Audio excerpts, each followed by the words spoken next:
to give back my previous installments, whichever the amount I have paid to him. Okay, these are few rights and liabilities of buyer and seller. You need to remember that because it is very important. Okay, since I'll stop paying installments, he can retain the goods. He cannot ask for further installments. I cannot ask him for previous installments or money which I have paid. Okay, he'll take back the good. I'll be till now whichever I have utilized that good will be for me. Okay, why? Because in hire purchase agreements there are two elements. In first stage, till you pay the last installment, an element of bailment is there in that contract. Hire purchase agreement, there is an element of bailment, and after paying last installment, then an element of sale will come into picture. Okay, this is a hire purchase agreement and a sale agreement when you see. Next, moving to next distinction is sale versus contract of work and labor. This is also very important. Some contracts, okay, you know what is sale. I need not repeat every time. Section 4 clause 1, I need not repeat every time.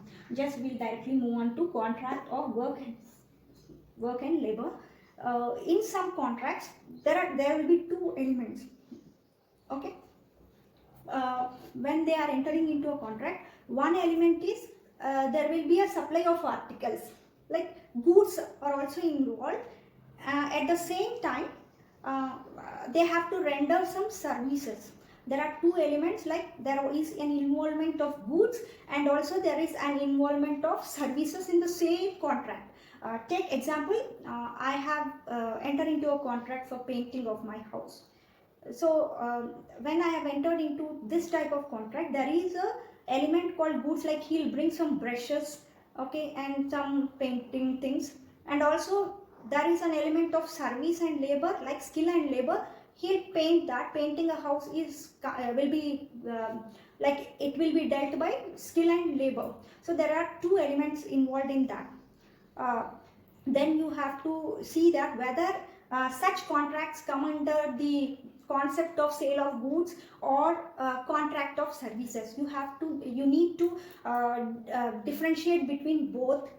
It's very important when there are two elements present in a single contract. Okay, why you need to differentiate when there are two elements?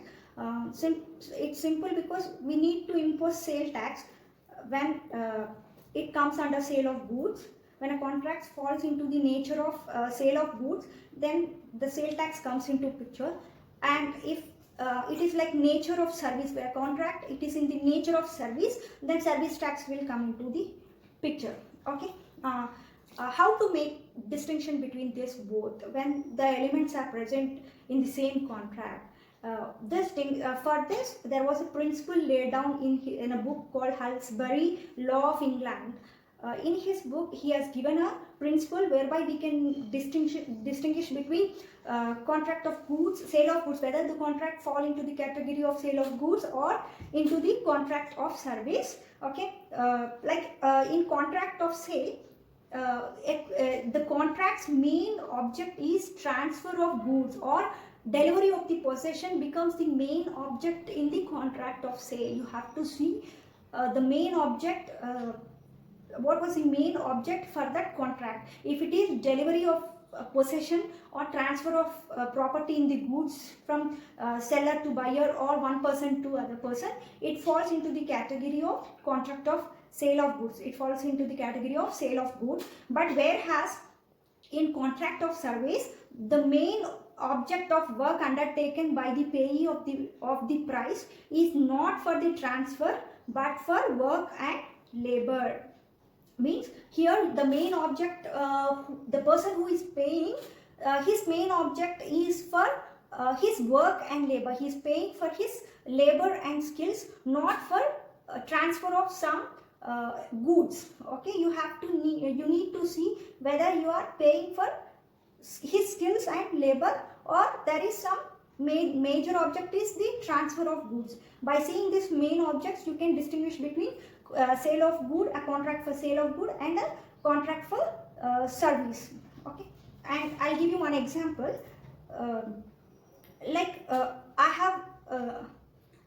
into a contract with an artist to portray my picture. So in this contract, he has portrayed a picture for me. Now whether I should pay for his brushes, paints, paper like that, or whether I should pay for his skill in portraying my picture. The main object behind my contract will be a contract for skill and labor, not for his brushes or paints. Okay, that falls into the category of contract of service. And in the same way, when a person he is entering into when he went to an attorney, the client, will he pay for the pages or stationery used by the advocate, or whether he'll pay for his skills? You should see the main object behind that service. Okay, next one, when you go for an architecture to plan, to give a plan for us, then in the same case it is for services and not for goods. Okay, and here the main important concept, one example you need to distinguish. See, getting medicines, I went to a doctor. Okay, and he has given me some medicine. What is the main objective? Shall I pay him for his medicine, or shall I pay him for his services? What is the main object? Which contract falls into that category? The transaction will fall into which category? Whether I should pay for his skill and services, or shall I pay for his medicine? You need to understand that. It is definitely under the category of contract of service, but not for his delivery of some medicine to me. Okay, now service tax comes into picture for him. And you need to understand, the same medicine, when I am not taking from the doctor, but the same medicines I am taking from his chemist shop, which is there at his premises, then the same medicines which is given by a chemist falls into the category of contract of sale, but not for contract of service. It is a sale tax which comes into a picture. Okay, you need to understand what is the substance or the main object behind the contract. Next, moving on to next category is sale versus barter or exchange. Okay, in sale the consideration is known as price. Okay, but whereas in barter my consideration will be in the form of goods. Okay, when I am exchanging goods for the goods, then it comes into a barter. But whereas sale, the consideration must be in terms of money, that is in terms of price, and that price should be in terms of money only. Okay, next, moving on to the next category is sale versus gift. Okay, in this, the main difference here, sale versus gift, you should understand that in sale, the ownership is transferred. In the gift also the ownership is transferred, but in the sale my consideration, there is a consideration in a contract of sale by way of price, that is money, but in a contract of gift there will be no consideration. It is only a gratuitous element present in that contract. Okay, only here the consideration is money, and this one is a gratuitous transfer. Next, moving on to sale versus bailment. Okay, in contract of sale, the possession and the ownership is transferred at the time of contract itself. At the time of contract, ownership and along with possession is transferred, and whereas in bailment the possession is transferred but ownership is not transferred. Here when you enter into a contract of sale, you need not return the goods, but bailment, without ownership, when the possession is transferred, here the return of goods must be there. The element return of goods is there in the contract of bailment. Okay, hope you understood these distinctions. And moving on to next is auction sales. Auction sales, as you know, what are auction sales? I have given an invitation to offer. Hope you remember. I have given an invitation to offer. Okay, I have advertised.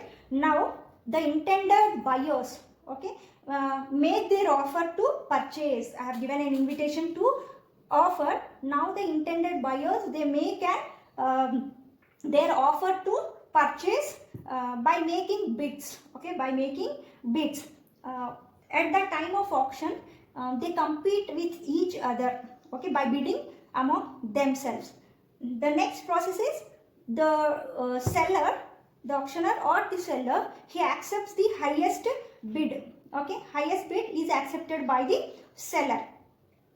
When he is accepting such bid, immediately there arises a contract between the seller and buyer. A valid contract has been formed.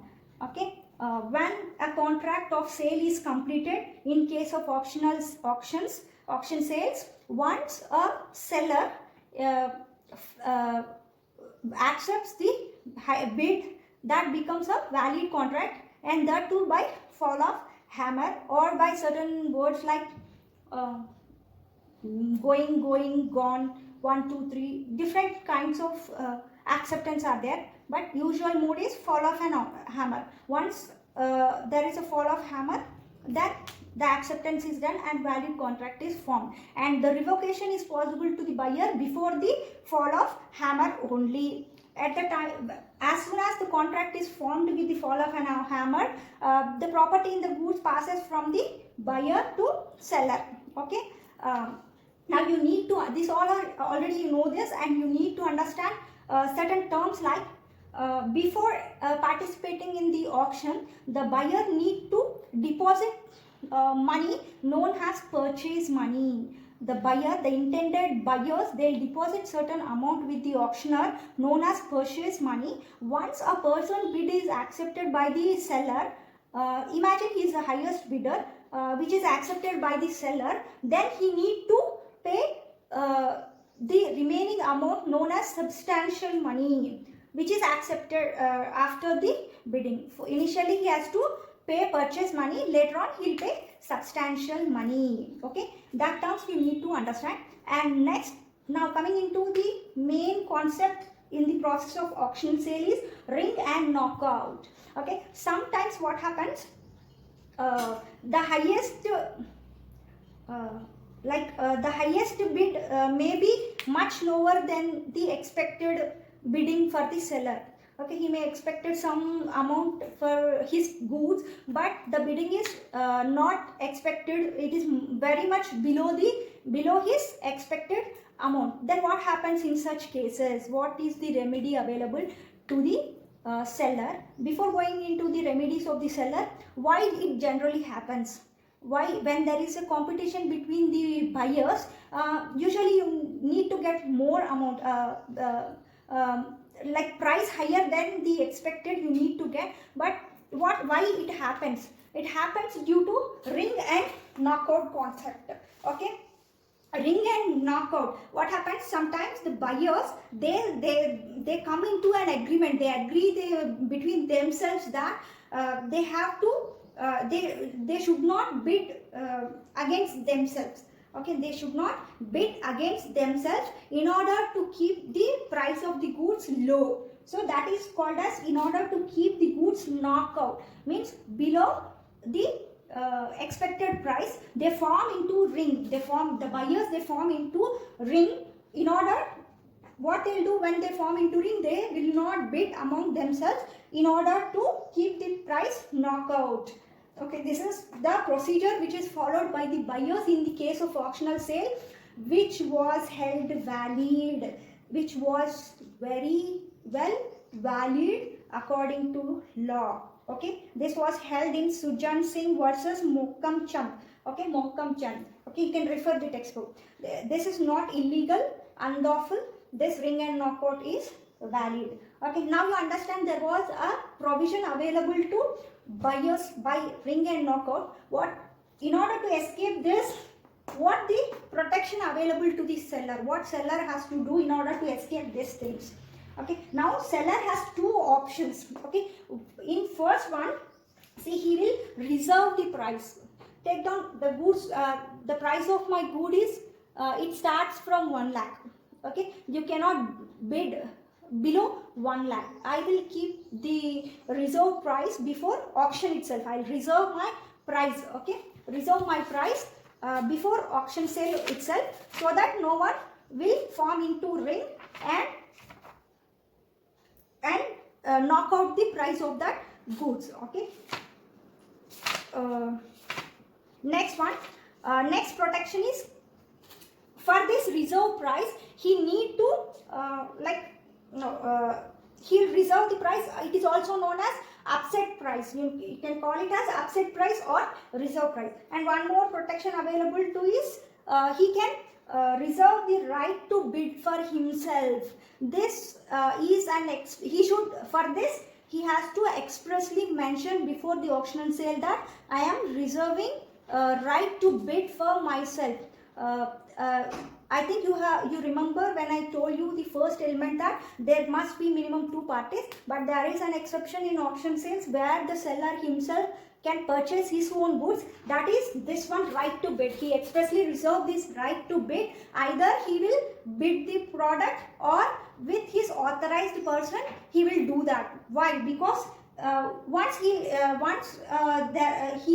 feel that there is a knockout during the bidding, then he'll bid the highest price for his good and he will buy his own product so that it doesn't go into the other's hand, so that he may not sell it in, he will not sell the same goods at lower price. He will bid at the highest price and retain his own goods. Okay, this is also valid according to our contracts. The both are valid.